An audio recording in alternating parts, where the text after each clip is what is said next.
I hope that the week treated you so well. Wanga tolabise bubi. Amina nyabo. Ate gwe kasito oyogera ab'emmamba nina ekitiibwa kyembawo ekyenjawulo. Ye bakimanyi nti oli wa Mamba. Bakimanyi. By the name Nanja. By the name Nanja, yes. Bayinza okugesinga. Naye ekika ekirala kati kyakuyoola. Kyo kimbye biyoola. Kyasenawo. Knowledge ab'emmamba bakugabanako ekitundu. Yes, nente. Nekutwala. Mukulu wo naye muleseeyo. Ali atya. Ali bulungi. Ali bulungi. Ab'emmamba nange ndooza nsobola okukkaanya mulina ekyenjawulo. Kituufu. Mulina ekyenjawulo era ow'emmamba ali eyo. Toswaza Liliani Mugerwa. Bena mukiikirira bulungi kubanga ffe ab'emmamba tubamanyi nga abakyala abalungi. Yes. Abalina ebyokulabirako ebirungi. So twezuule abatanaba kwezuula. Naye enkima erina eddalu mukazi ow'enkima w'omuwasa.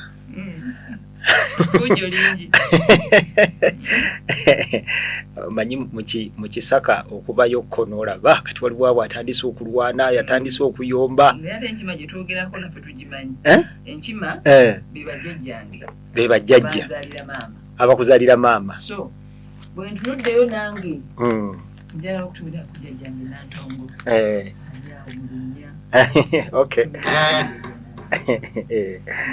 Kituufu. Kakati Lydia nzikiriza ntandike ne kagundi kasitata. Kasitata ako ntandike nako. Buli buntu bulinganga bubiri. Akasooka waliwo ekigambo race ne wabeerawo n'ekigambo competition. Mu Luganda race kyeki? Nabadde abangungu bakikuweereze naawo nga kigambo race mu Luganda kyeki? Bakituweereze tukyetaaga. Otogedde otya nti ngenda kwogera ku ebyo bibiri naye ate byawukana kati mali nyalaba mpe ekigambo race. Race kyeki? Race. Miyamba Afrika. Batuyambe. Yambe Uganda, yamba Uganda ikuyambe.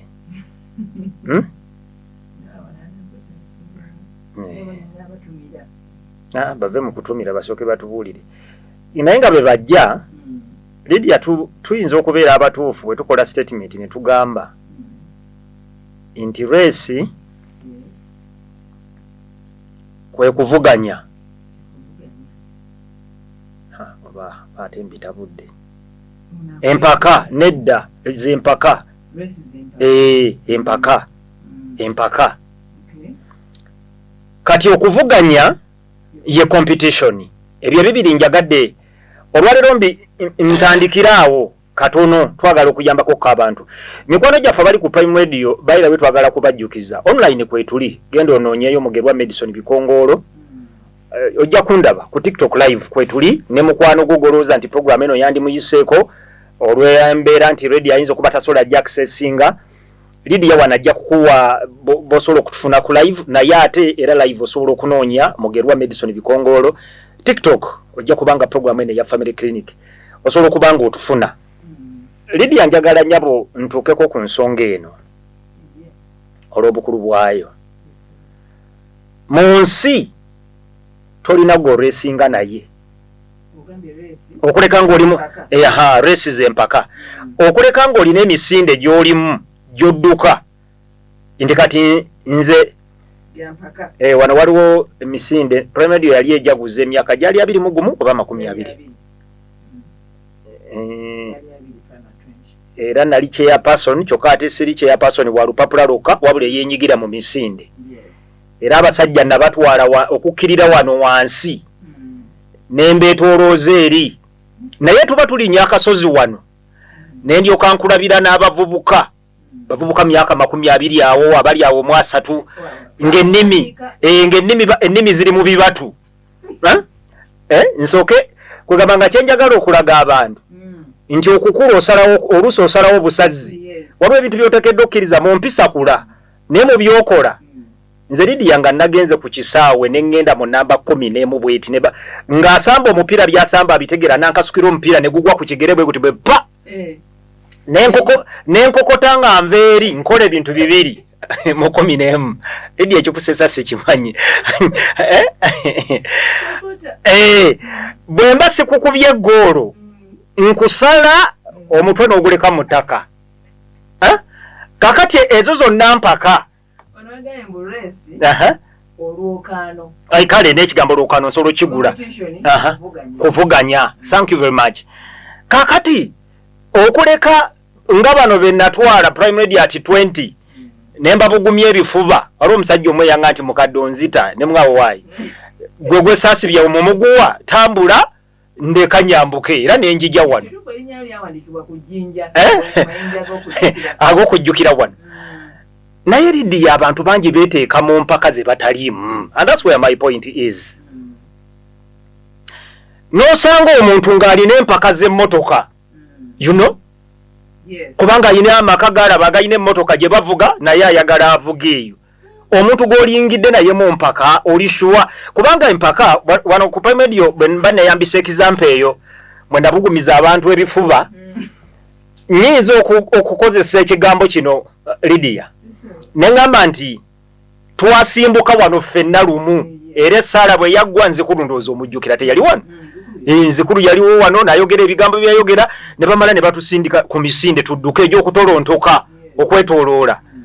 Kati ezo bw'ovuganya nange kubanga aliwo omusajja gwe nzijukira tuba twambuukirira wali mafuta bagayita batya wali wansi nsaawo twambuukirira nafuba naye nze nga ndambubaziza ddefu amanyi abadduka ku misinde era abasambi bakapiira olaba omuntu engeri gy'asuuliza amagulu n'omanya nti oyo yeekangabiriza mu misinde kakati ne mulindalinda katuba tulinnya bwendi ne ndyoka muleega kati mu misinde bwe bakuyitako okuleka ng'obadde weetegese bulungi sere bisinga amaanyi gakola gatya kakati ezo ziba mpaka era omusajja kye yali akola kyali kituufu tuli mu mpaka we are in a race omuntu obeera osimbudde naye edi akantu kano kakulu nalowooza nti bwennaka katono nnyo nkalweko abantu bakategeere bw'osimbula n'omuntu byonna byokola ebyokumwegeraageranyako kulaba kyakoze naawe n'ofuba n'okikola oba mutuufu naye obulamu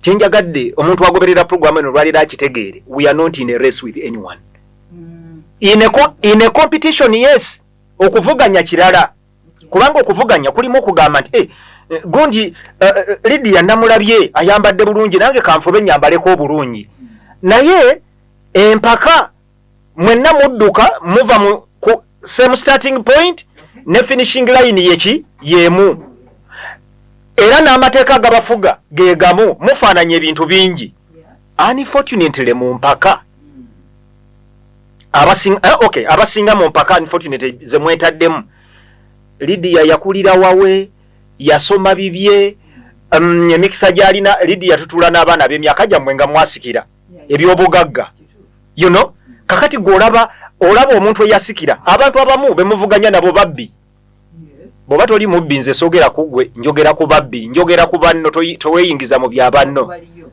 ababbi nga mubbi era byonna byazaakola kati amaka negoonooneka kubanga ogeraageranya omusajjawo n'omusajja omulala mwetadde mu mpaka weetadde mu reesi n'omusajja oli gw'otamanyi gye yava weetadde mu reesi n'omukazi gw'otamanyi ate kiri mumwe abakazi abaana bange nange tebajja kusomera ku busomero bwa ku kyalo naye nakwebaza Katonda nasomera mu masomero ga bulijjo nnyo naye nze ndowooza nti Katonda abadde wa kisa nampa ekisokola ebitali bya bulijjo twali wano many times sikyogerako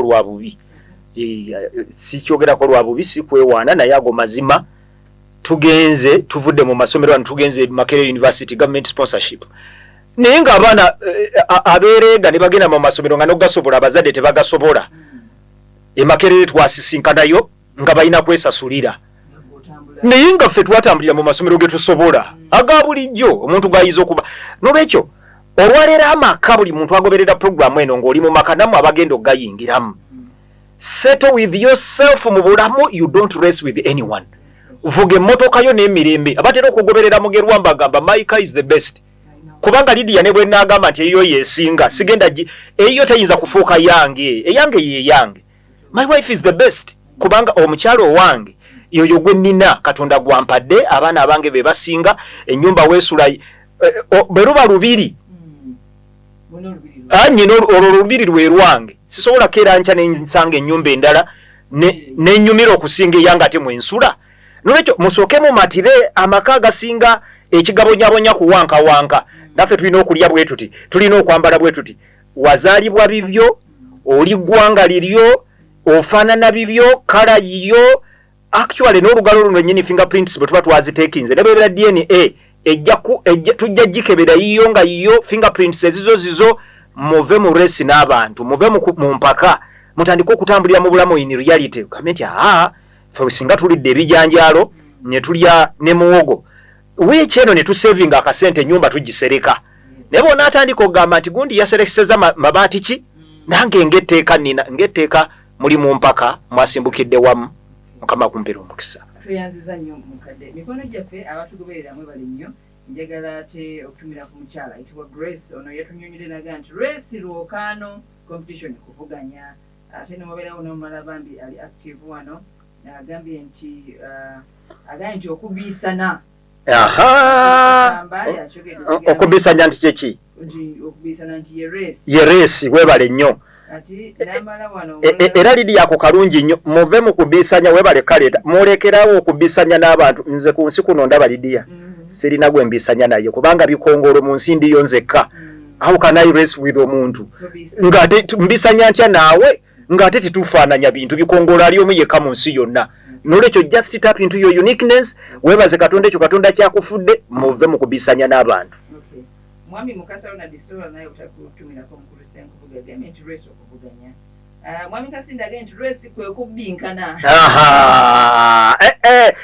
omanye abawuliriza aba family clinic mbaagala akagambo kubbinkana mulekeraawo okubbinkana n'abantu that's beautiful I love that Lydia nosanga omuntu abbinkana n'omuntu oli eyo bbinkana oli azironi naawe sebo oleete emmotoka obbinkana oli wa parkings ogenda okumulaba nga naye yeekukutiriza mbw abbinkane n'omuntu amulage nti nange naleese ekyuma terina agenda kukulaba banaabeera bakusika banka nga zikutwala poliisi enaabe ekuggalira bagenda kuggalira bibyo kakasabe kaba kagaali n'abavuka baffe bano abalala babbinkanira mu bupikipiki ng'obwo abalala babbinkanira mu bakazi gundi yaleeta omukazi alina enkota ya kabina n'atandika okubbanka olaba b'obbinkana n'obubina n'ova mu nkota z'amagezi bano banoonya nkota z'amagezi obbinkana na buki na bubina owakabina muleke kubanga ye oli yakapulaninga bulungi nnyo era katonda n'akola atya n'akamuwa gwe katonda gwakuwadde taliiko kabina naye yakusaana bye bikujjamu yambala ebikujjamu tweyanziza ka start off kaffe kabadde kalungi nnyo twebaza nnyo abatandikiddewo okuparticipating nga kiraga nti gye bali eyo twogera ddala muba muwulira nga ate mugoberera thank you so much tuli ku mutwe omukulu ogamba nti family violence and sexual abuse gyetwayogerako yena statement yatuliwanze nti statement eyo omukadde yannumya ddala mu mutima munda okuggalawo ennyumba yange naziiza ababbi n'abatemu n'abalogo n'abalinga naye nga mwasibidde munda olina goggaliddeyo munda I know okusigala nga nzikakkanya abantu bonna abalowooza ku violence w'ebika eby'enjawulo saawe nti tunatuukawo awo naye bwe natuuse ojja kukiwulira nti katuyingira I love that ekyo kijja kyo I love that Lydia webale nnyo webalire ddala abantu bateekeddwa okukimanya nti programu eno eyaffe gye tukola wano nze ne mukyala wa Kasindo ono eri evidence based tiza an evidence based program tetuli ku manyi programs nyingi zile za family clinic abantu eza family life oba relationships in general abantu Lydia gye bali bazikola naye nga opinionizize nawo bikongolo with research eno ye program eri well researched kiri on record by the way nze kati mbakkiriza Prime Radio yetero kuba akatu ne bagamba mutova ku Prime Radio nze wamanzi muwano kati nze nsose n'embata mugende mutabaaleyo mugoberere programs ezenjawulo ezikolebwa ojja kukoma wogambe nti program wano Lydia n'ebikongolo gye tukola by the grace of God is a unique program on its own evidence based well researched lwaki awo wentandikidde eno embeera y'okugamba mbu fe abasajja bikongolo yeekubidde asinze yeekubidde tetuli wano kubalansinga bintu twogere ebikunyumira abasajja tebanyigira bikongolo omuntu yekka ayinza okuntiisa nga ate lwaki ngambye omuntu ekitonde kyokka ekiyinza leero bigamba Lydia leero simanyire ebintu nga mbitandikidde wakyamu leero yengambe ntya kale kambere direct Katonda ye kalidi yayinza okunyigira nempulira bubi kubanga ye Katonda bwakunyigira abakunyigidde lwa nsonga naye bana abantu abanyiga watali nsonga notepa kumaliranga nnyo biseera naye mu research tujja bituuza mu research olwaleero mbo tunatusobodde tuyinza okutuukawo webaagala naye research alaga kati olwaleero njagadde tugende ka subheading akatono kano akatunulira characteristics of battlers webale ebibanyonnyola era abawumiza abawumizi mu program tutumiddeko abawumizi naye ng'owumiza muntu abawutuzi omusajja tunagenda ova ku topic eno nga nkyalinayo omusajja mukwano gwange naye abagezi bajja kuba mikwano gyange waliwo abasajja abaagala mugerwa naye nakuga nti wonna woosanga nga omusajja nga mugerwa amwagala oyo bayira bwe kabawala abali eyo mbaweeyo akantu bw'oba olina boyfriend ng'ayagala mugerwa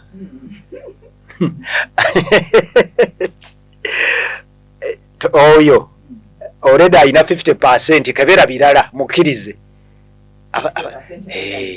girina kubanga okuwagala mugirwa you need to be objective boba toli tosobola naye mukama mwebaza nti siri mu bigambo byange mu kitabo kyaffe kyetusinze okwesibwako ennyo omwaka guno the marriage and the family experience Brian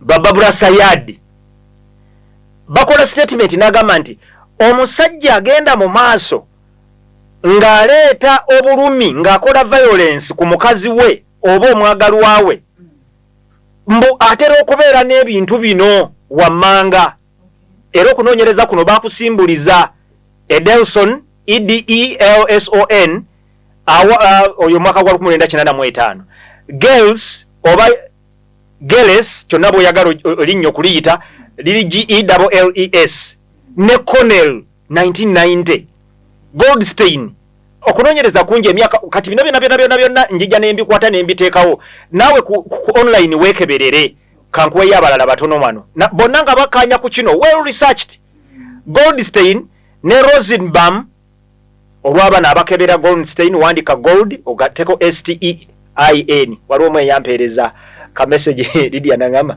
nti obuzibu nekyoyita research wo omuwulula amanya tuba tetugategeera gakebera kati yo yeyandeetera ne okay talowooza nti nfumba ya gange Goldstein ne Rosenbaum ROSENBAUM 1985 n'abalala bangi bagamba ebigambo bino number 1 omusajja bw'atyo he believes the common myths about battering myth kiki okwerimba Lydia kebera saagala omanyi kati ebintu ebiri sensitive Lydia nansonyiwa waakiri nkwatako akatono nituvaano nga tukozeko katono naye nga kanyikidde saagala mbeera yaganja ate bikongolo nedda mbu afumba ebigambo bye myth kitegeeza ki a widely held naye Katonda yeebazibwe bwe lituuka mu ggulu nondaba nga tulinakoko wenzize ne Katonda nga nsabye ka personal time tuli fekka mutulekanga njala kwebaza Katonda ola internet egamba nti a myth is a widely held but false belief or idea Lydia okategedde akantu ako ng'abantu abasinga obungi endowooza eyo bagirina bagikiririzaamu naye ng'ekituufu ekyamazima siki si ntuufu kakati bano mu kuwandika kwabwe banyambye amala okudda wano ku email yange bwe natadde ka presentation kange Lydia kakati wa wano ntuuseewo emu ku zi myth oba ku myths eziriwo family violence is extremely rare abantu abasinga balina endowooza egamba nti bantu nga bwe balaba mu kkanisa nga bakkaanyiza banyumya sha mu makaga reverend pastor mubeera mutya violence nti abatulugunya abasinga bakiririza nnyo mu bintu nga bino era bw'obayita nojja nga nti reverend mwenna mbeetaaga bannaddiini mwenna mbeetaaga tubayigiriza obutakola violence ku bakazi bammwe soga nti oyo asaaga ffeffe tumanyi obutakola violence n'okukiyigiriza okusinga mmwe naye nga research akadeke serina alaga nnyo bannaddiini nga be bamu ku bakyasinze okutulugunya basipawuzezi baabwe simanyi probably nga bagezaako to justify omanyi omwana w'omuntu tayagala kumukwatira ku nsobi mbadde n'abantu nembeetegereza ate n'okubewunya nembewunya omuntu ne bw'oli muyambira ddala alabe nti kyakoze si kituufu alwana nnyo n'ajjayo ag'omu buto okujustifyinga ensobi gy'akoze kakati abo bwe bwali obunafu mise endala katugikoneko katono nja kujjayo nga 2-3 violent families are not loving families Lydia nti families ezirimu obutabanguko nti families ezo mbuziba tezirina kwagala Lydia omuntu asobola okuba nga ayagala munne ng'alyoke naye nkubulira ekituufu ekyamazima nga violence weeri nga wadde amwagala violence doesn't mean absence of love nolwekyo abantu Lydia njagala okapeyingeko nnyo attention kuba wano nze the extent bwendaba okategedde bwe bukakafu bwenkakasa nti neri bakategedde oli nga ayina monna amwagala nnyo ngaera ekituufu love weeri naye ng'ali violent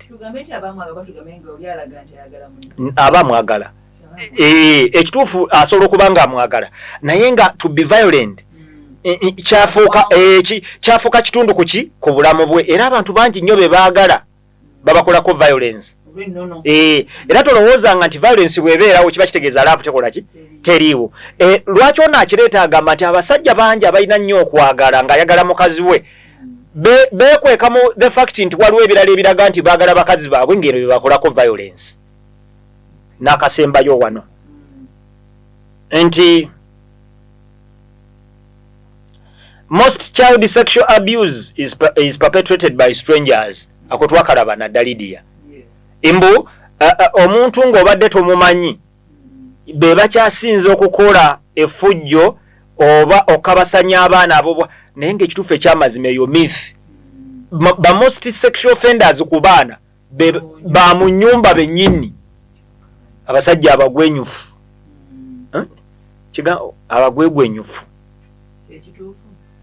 ndowooza kyekyo bagwegwenyufu musajja ogenda okumulaba omwana naye bannange ensi eno nze banaye newankubadde ensi wali olwebanga enyumanyumamu ngenda nensaba Katonda ninga nti Mukama tusaasire Yesu akomewo omwana omusajja imagine n'abeera n'omwana we akaana kano kali mu lubuto ng'alaba olubuto lwa maama we ne kazaalibwa n'abeera nako n'akayonsa ngamba omukyala ne kakula n'akazazika akaana ne kabuildinga trust kakati omusajja ku myaka 5 omwana ng'alina emyaka 5 sometimes even much younger than that n'asumulula olukoba ontegedde Lydia ku mwana we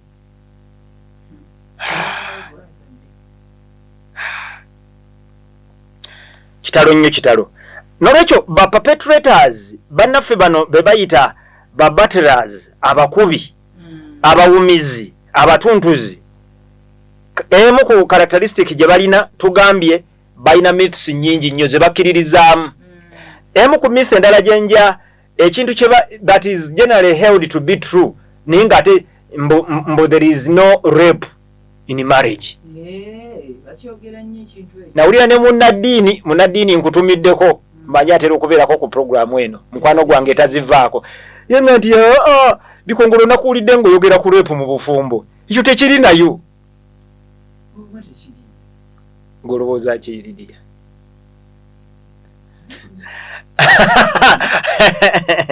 n'olwekyo eyo myth naye ng'ekituufu ekyamazima buli bwokolwa ekikolwa buli bwokaka omukazi okwegatta naawe nyinza okugamba nti buli bwokaka omusajja okwegatta naawe nga teyeeyagalidde nakyo tukyogere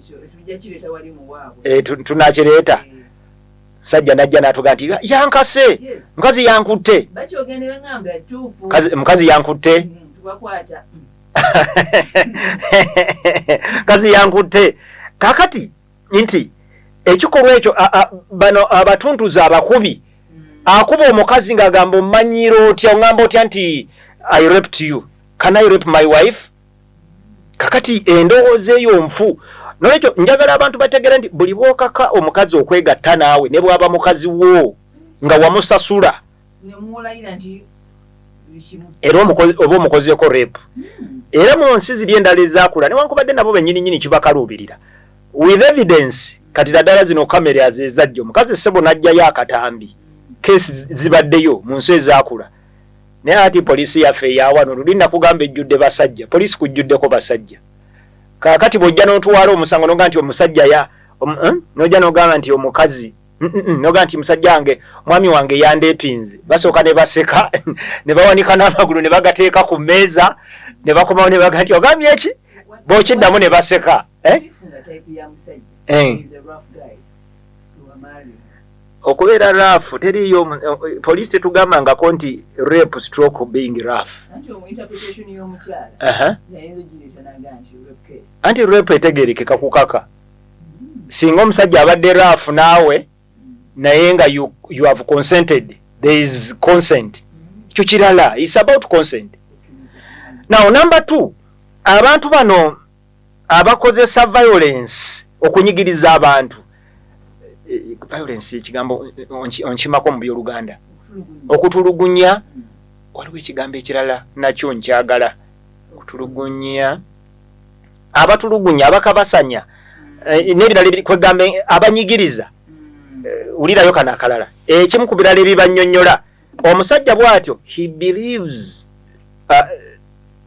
the common myths about battering kutwakamaze naye he believes in the traditional home, family and gender role stereotypes. Kana amaka gange ntumidde ku musajja yenna gy'oli ng'obeera mu maaso ga mukazi wo n'abaana n'obaga nti gana amaka gange. Eyo traditional archaic way of looking at things. Mu family amaka gaba gaffe. Simanyi bwe nyimirira maaso ga Lilian n'abaana bange ne mbagamba nti ennyumba yange. How it can't be yaffe maka gaffe. Ne bwe kibeera ekyo the moment lw'omuwasizza. By the way, mwe abasajja abawasa ne babasanga n'ebintu byammwe njala mukitegeere naddala mwe abatannaba kuwasa kuba mwe abawasa ndi mu kunyweza notes muzikuume bulungi. Omukazi kati twomuwasa bibirikale mufuuka omuntu ki omu. Ebyobugagga byonna bye mulina byammwe unless otherwise legally bajja kugamba ye ebirala but generally speaking oba tokyayinza kubaawula. Balebolinga ebintu naye kikyamu kifu.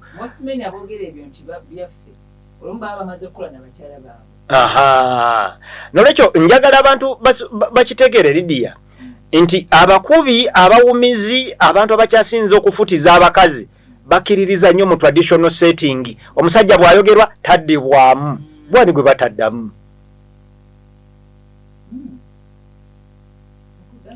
Katonda akola statement n'agamba nti mujje tuteese fembi. Come and we reason together.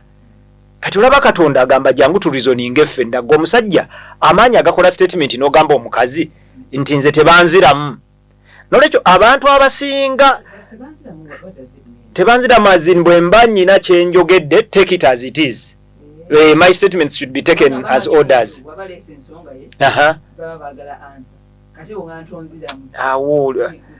Lydia nanyumizanga gwe oyogedde oyogedde kiringanga n'abazadde abanyigiriza. I don't believe in that.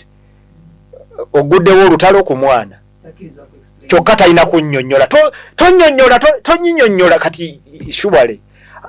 Honestly tukkirize tugaane that is one of the biggest forms of abuse. You have opened up a debate. Maybe ekintu kyokka ekyandibadde kitegeerekeka ye mwana akuzeemu obubi n'omukyala oba omukyala ng'akuzeemu bubi.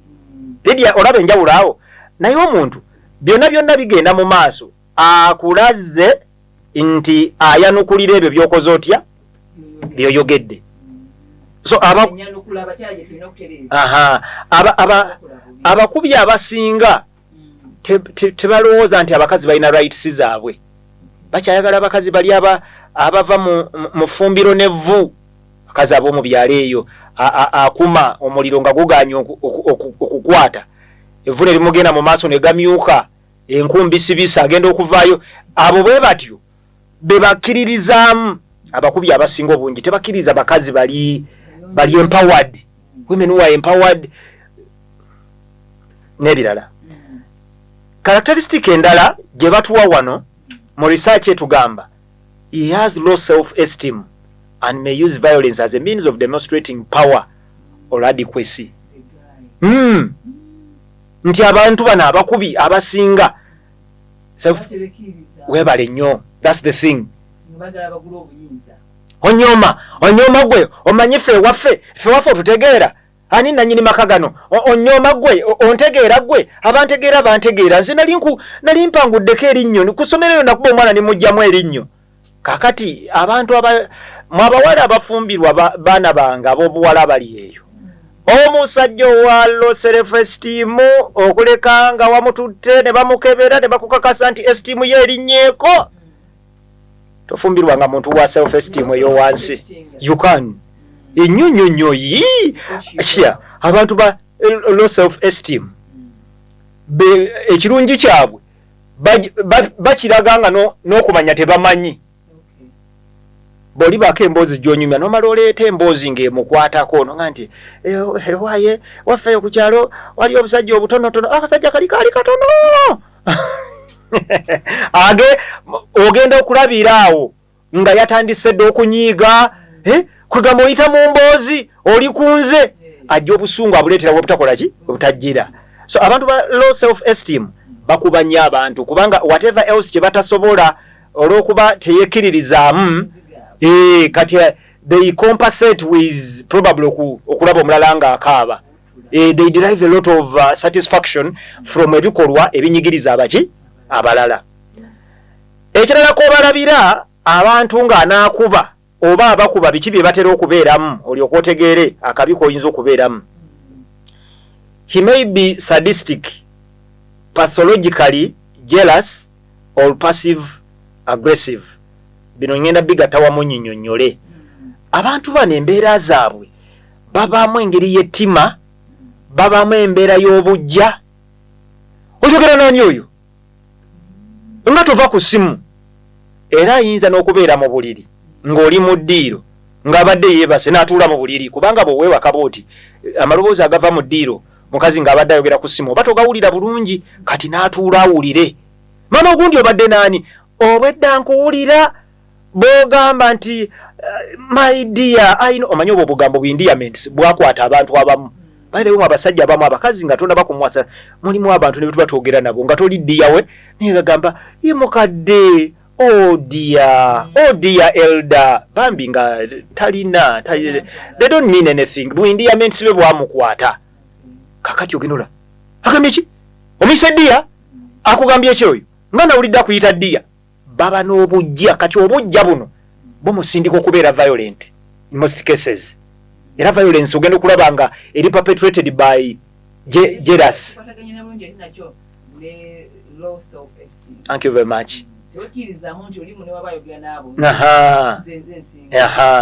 So abantu bwe batyo balina obuzibu obwo.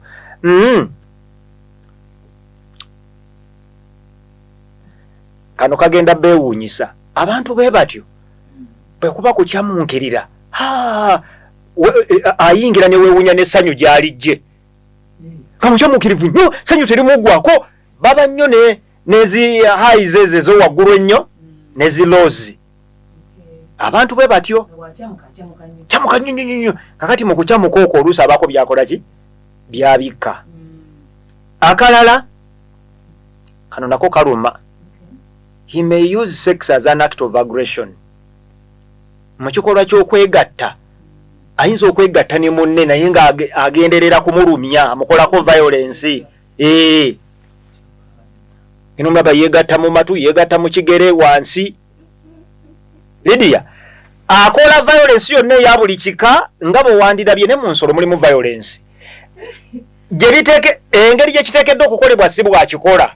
Kati gwe kikolwa Katonda kye yatonda for the two people to enjoy and love.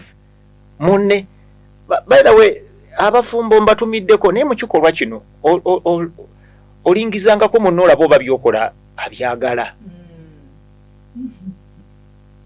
Pameno nali nkugambye ogijjewo wano naye osala ogijjewo giteeke abaana nga bakoze eki bebase kati awo byennyina okwogera mbituze. Obwo bulala obwo buba bwenenya bokka. Naye kakati wano woweeri wano nkomyawo. Nolwekyo abantu bwe batyo bazuuliddwa akola ebintuntu bwe bakiisa ayinza okuluma munne paka mwe mwangagiresa omusaayi. Yes, ono najja alowooza kiisa egenda kuba yamiki ya mirembe n'amuluma. Kakati ono bulijjo akoma okuyaayaana n'okukaaba. Nabadde kuwandika kigambo nti kyekireetera abantu embeera mu kukula eno kibakizaale. Bino byenzikako wansi wano ogenda kubiraba biyinza okuyambako okuddamu ekibuuzo ekyo.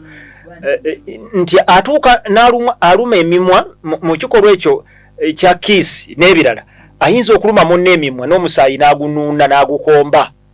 Bwe muzannya ne sitaani bino bye muwolereza ebyekisiru ekiri emabega wa bino byonna fujjo lya sitaani bantu butasanyuka. Katonda yatonda Adamu ne Kaawa n'abateeka mu lusuku Eden nga buli kimu kye bateekeddwa okukola should be in harmony, should be born out of love. Kati sex buli bw'omukola nga gwaderivinga satisfaction munno tabinyumirwa. Babatarazi, abakubi, abawumizi, ab'effujjo bakola nnyo ebintu bino ne mu kikolwa ng'ekyo.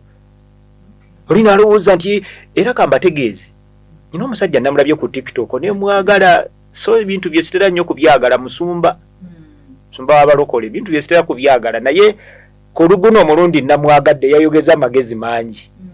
Manyi omuntu ne bw'aba tebyatera okwogera temutera kubaamu nnyo magezi. Wabeerawo Katonda lwamusaasira akatonyeze k'amagezi ne kayika mu byayogera.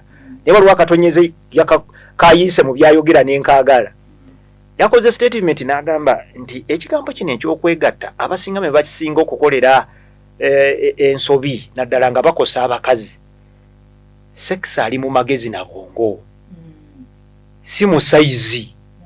Linaagenda omukono guli omulala, mukono ogwokusatu n'agusituza ebyuma ne gujjula mu maso, ne gufuuka nga musekuzo ng'obwongo bumulowoozesa nti ekyo kyateekeddwa okukola n'anywa n'agantuntu. Kakati tukyalina okusensitizinga abantu baffe. Katonda yakola ekikolwa kino nga kitambulira mu magezi na kukwatagana na munno. It has nothing to do. Kati abalala omukono bagusibako n'ejjinja ne guleebeeta mbwagunoonya gubeere muwanvu. Ndi gye gukoma okubeera omukono omuwanvu gye gukoma okuba nga gukola eyo yonna violence ekolebwa ya kisibu. Actually omaliriza gwe nyininyini weekolako neki ne violence. Yawandiise n'agamba wano nti he believes in the moral righteousness of his violent behavior. Lidi olidde akantu ako muli awulira kyakola kye kituufu. Bwajja n'aluma omukazi emimwa asuubira kati naye ajja kitegeera love ye mulumye. Bw'anaawulira nga pain agiwulira mulumye lwa love. Abakazi gwe bayita mu mbeera enzibu obitegeera. N'amukolako sodome ninga omukazi amusuubira okuba nga alina okukkiriza sodome.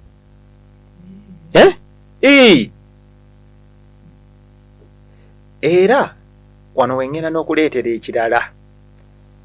Sina bwe nakikola, sina bukakafudiro n'atwala programu eno obudde bwa kiro, naye olw'okuba simanyiddi kankizinge nkiyiseewo. Omukono guli ogwokusatu ogujjukira gwe bakoze ne gufuuka ng'omusekuzo. Mbwe abali violent bakaka abakazi okunuuna omukono guno kakumaze n'okuvulubana banange munsonyiwe naye obutufu obumu tujja kubujjanjaba munatukyawa bukyayi naye katubujjanjabe. Katonda yaddira akamuwanga kagenda mu mmere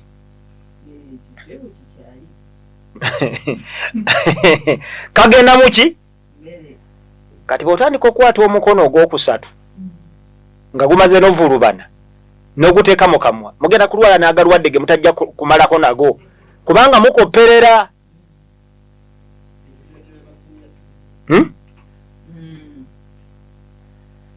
Omukono ogwokusatu gwe kasita ogukwata naye bw'ogukwata n'ogukaka. Nyina omukyala Lydia, nyina omukyala gwe nasisinkana naye n'angamba mukadde obufumbo bunnemye maze ebbanga nga nkukubira essimu naye obufumbo bunnemye kugona omulundi ngenda nti nze gye buva ne gye bugenda ewaffe omusekuzo tebagukomba tebakomba musekuzo tugumanyi gugenda mu kinu ne munnanga ngamba nti ayagala ngukombe era aga nti bwe mba mwagala nti tamanyiyo kye bayita kugamba nti bw'oba tokomba musekuzo toyinza kuŋŋamba nti okola ki onjagala. Lydia mugerwa waabwe nyina ebigambo naye waliwo ebintu ebinnema ekyamazima.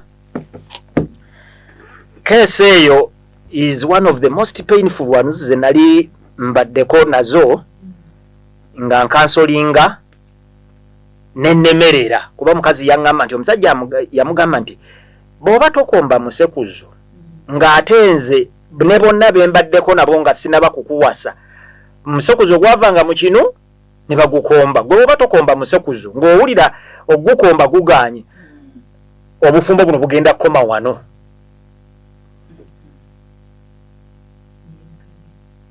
Bakazi abali eyo nga tebabakombya misekuzo mwebazanga Katonda. Mbu omukazi kyava agamba nti lumu nenga nti oba nze ndika ekikyamu kankombe ku musekuzo. Ensi erina ennaku saba Katonda nsaasira omukyala alebe kubanga ku programu kuno kwali. Mbu omukazi agamba nti mukadde kyesaasesema nga mu lubuto tekyalimu. Njagala njijeyo violence mugitegeerere ddala. Violence ezingiramu ebintu gwe byowulira byoyagala naye as long as munno talyoke nabyo. Gwe nno kyali ku musekuzo eriyo abantu abatali free na kiss. Kyali omwe ye era yaŋŋamba nti nze mukadde sijja kulimba mubirimu tukole byonna. Omwami owange namugamba nze kiisi sigimanyi naye alemedde ku kiisi ne ŋŋamba ono kale wulira ono akyali ku kiisi munne wa musekuzo. Manyifu abali mu bino tulaba ebintu ensi erina ebizibu. Nolwekyo violence tujja givumirira ne sekuvumirira yenna but as long as tukola ebintu ebinyigiriza bannaffe. Keesi yannemerera Lydia ey'okukomba omusekuzo nenwanagana ndabe nfuna egundi waliwo kansala gwe mmanyi bakansala kyembaagalako ne bye batasobola banoonya engeri. Kansala omu yaŋŋamba mbu be babawo ekintu nga bawulira tebakisobola.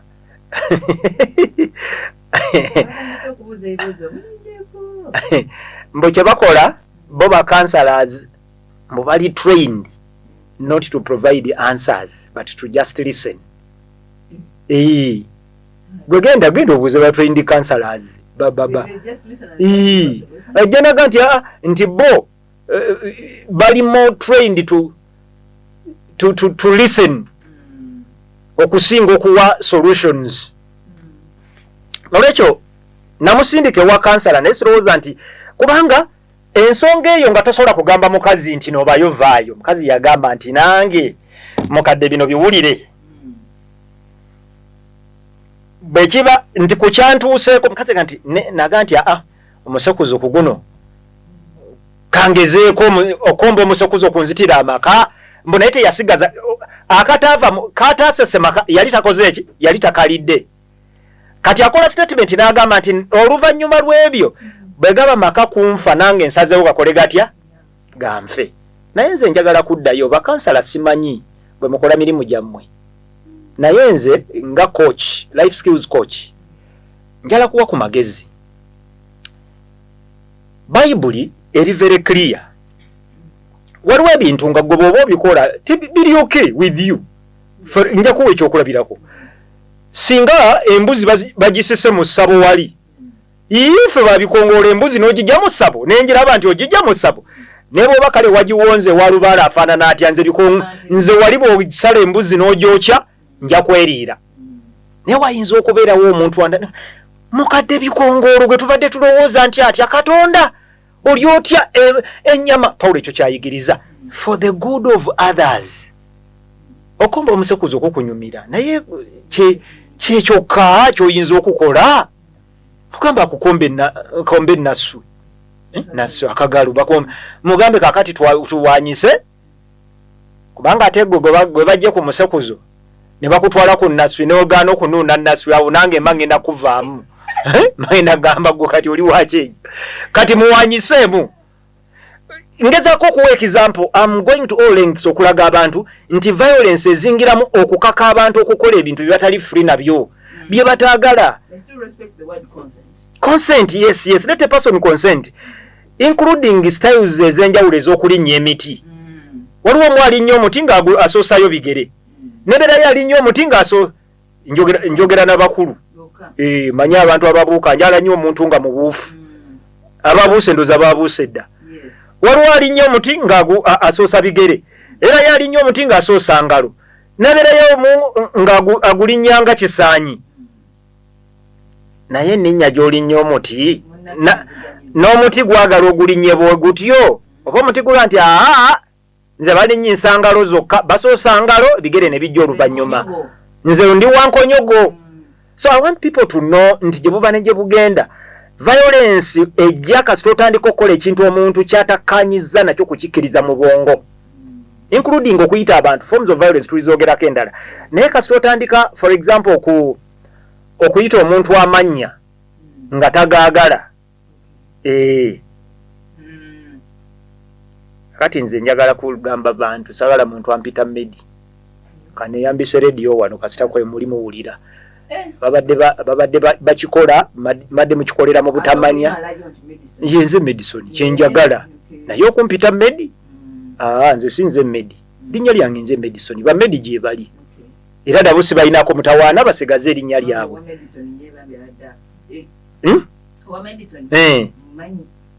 nze medicine sirina buzibu medicine mugerwa bikungulu naye saagalira ddala muntu erinnya lya medicine yalikomya ku medi nze sinze medi awo nvuddewo nemba nkabadde kyakulabirako just nolwekyo violence ezingiramu ebintu ebyo byonna omuwandiisi ono agamba Lydia nti bino byonna mu kukolebwa bikolwa manipulatively kagambo k'Oluganda akanyonyola manipulation tukayite ki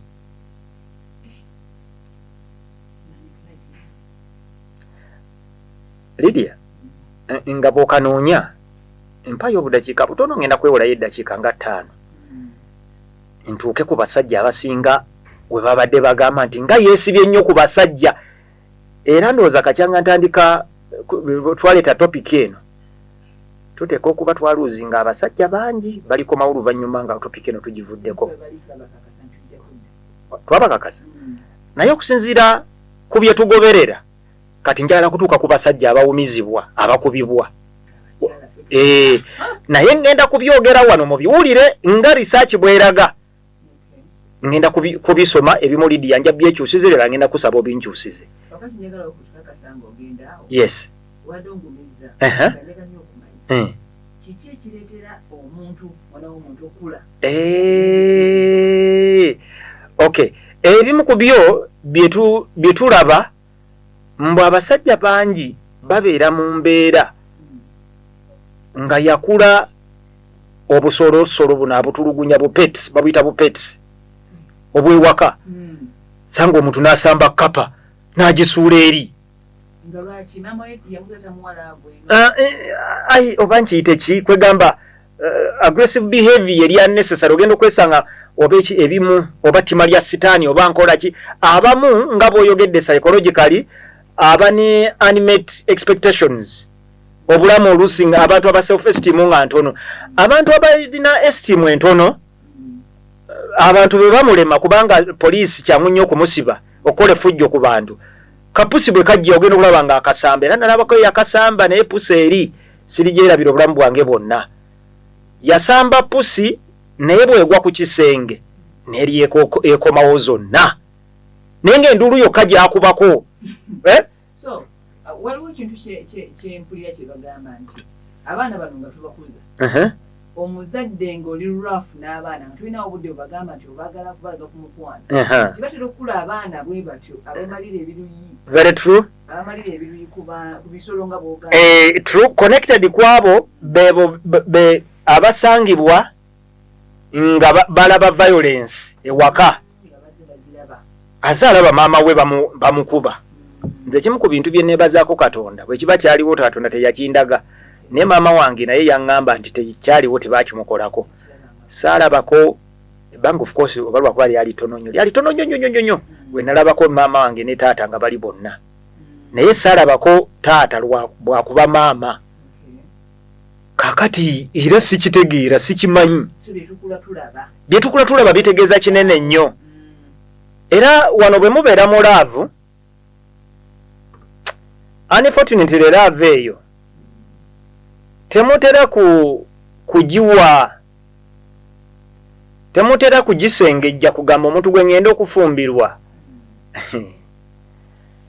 omuntu ono gwe ngenda okufumbirwa yaani era gwe ngenda okufumbirwa ono embeera ze ewaka waabe bali batya beeyisa batya bino byonna waliwo neyakola statement nanga nti gwe mukadde mugerwa ebyo bimuliko bya kikadde bali bayinza okuba baali babikola naye Katonda nampanze omukisa nze owange n'aba nga tajja kukola ebyo oluusi oli mu laavu ye kusumbuwa oli just mu kwegumya the truth of the matter the things could be different.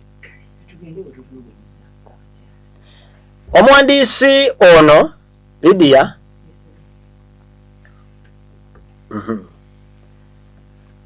olire ebigambo bino Lydia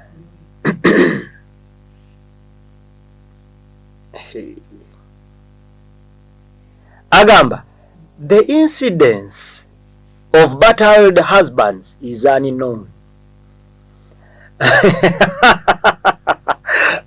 Lydia kakyuse ate kakati bwe mankubulira gye mbijje we yawandiikira ekitabo mu myaka gya 9 naye alina byagenda okugattako wano tofaayo kyusa nti ebiraga abakyala ngeri batulugunyamu abaami tebimanyi kitu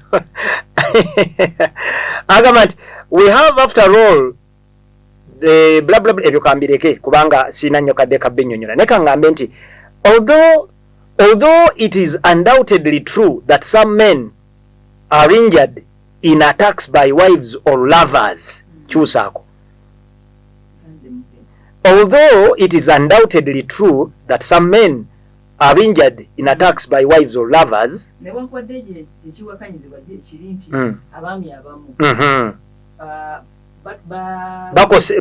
bakosebwa bakyala baabwe omwandiisi agamba nti husband battering is probably a misleading term. Husband battering is probably a misleading term.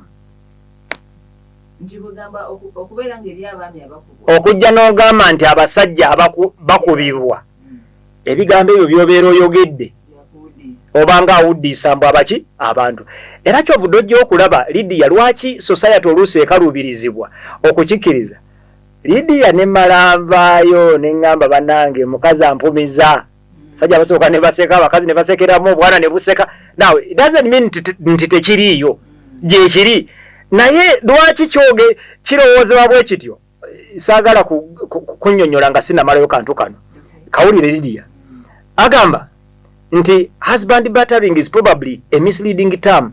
The overwhelming majority of victims of adult family violence are women.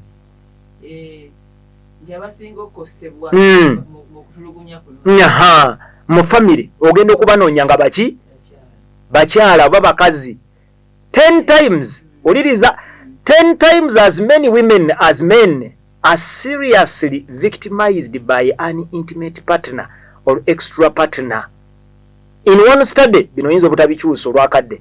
In one study, Saunders, A-S-A-U-N-D-E-R, Saunders, 1986, investigating husband abuse, almost all the women reported that they acted in self-defense. Mbu kyemuyita okubanga Lydia go wali ku side eri njagala gobo. Aha. Njagala bigambo bino gobo obikyusa nti agamba nti abasinga obungi abagambibwa nti bakuba abasajja ensonga yaabwe beera nti baba beetangira olikyaleesa baba beetaasa. Their actions did not cause noticeable injury.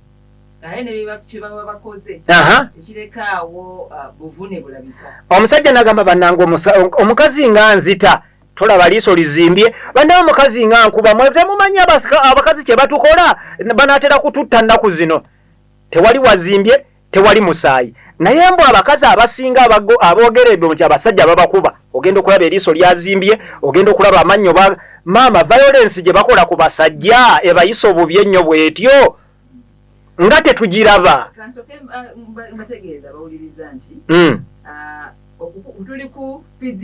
Exactly. Physical violence.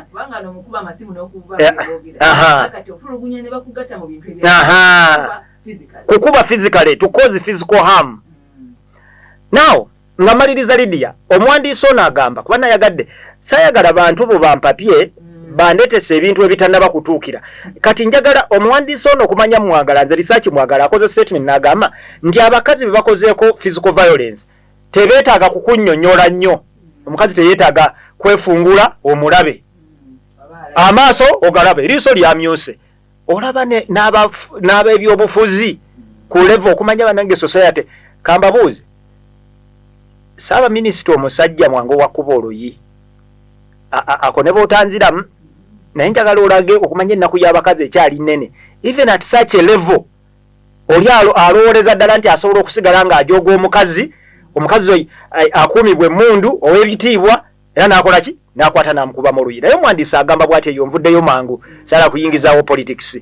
Omwandiisi agamba their actions did not cause noticeable injury. Indeed, a woman may attempt to inflict damage on a man in self-defense or retaliation, but most women have no hope of prevailing in hand-to-hand combat with a man.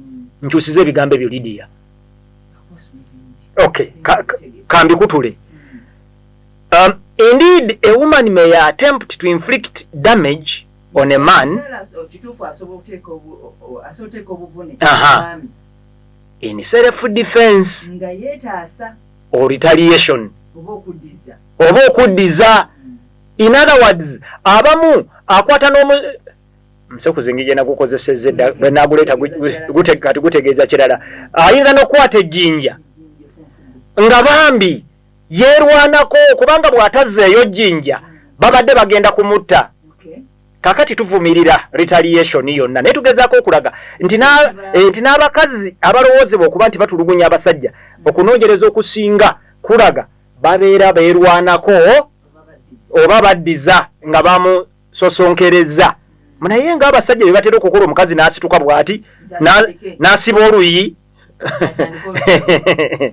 Kati abaliriza na kano nkite tulitandikiraawo. Agamba as Girls and Cornell 1990 observe, although there may be similar rates of hitting, when injury is considered, marital violence is primarily a problem of victimized women. nti newankubadde wayinza okubeerawo bino bye twogedde omusajja omukazi n'agira bw'ati omukazi yakukubyeko in self defense be yakukubyeko actually abasajja abasinga abagamba mbu abakazi babakolako effujjo abakazi Katonda balenga gandi Katonda nabo yabawa naye Katonda sirowooza nti ekyo yakigaba kazi ayinza obutakuba musajja nenda jamukola akagambo singa omukazi akoze akantu kano omusajja awulira nti sawa eyo singa bankubye kati obo abakazi bwe bakola oba nanyolanyola amaaso nagira omusajja kati eyo abasajja gye bayita violence naye abakazi babeera nekiriki physical radio muwandiisi agambye nti bayinza bino byonna okubikola nti naye marital violence violence etera okukolebwa mu maka mu bafumbo abakazi be basinga okuba nga bagikoleddwako although male violence dramatically overshadows female violence. Female violence probably occurs at about the same rate because the women tend to do less damage. However, we may not consider as important as that committed by men. Kakati ako kenjagala abantu. Kituufu bombi side ne side zikola violence. Naye byabakazi mukazi watu bamaze okumukwata bamutuga. Naluma omusekuzo. Bamukutte bamutuga na wanda malusu nabako wasuna. Kakati oyagala geni nange yankozeeko violence ijannumya omusekuzo bakulumya omusekuzo wabadde omutudde mu kifuba era kyamubadde okumpi kuluma muki mugade tuyanziza nnyo otulesaawo waliwo wetulitandikiraawo ebintu byange birimu nnyo ensibuko simanyi lwaki ebintu bino bimu okubimalawo twagala nnyo okumanya embeera zino abantu bafa kuki tunulayo okukola beje wakulira otwogera nti nno oba tewakuzibwa bwoti okitunulemuko njagala funa yabalokoka nti badde mutuzi kompewo wano ne bwembeera nze amasimu ngate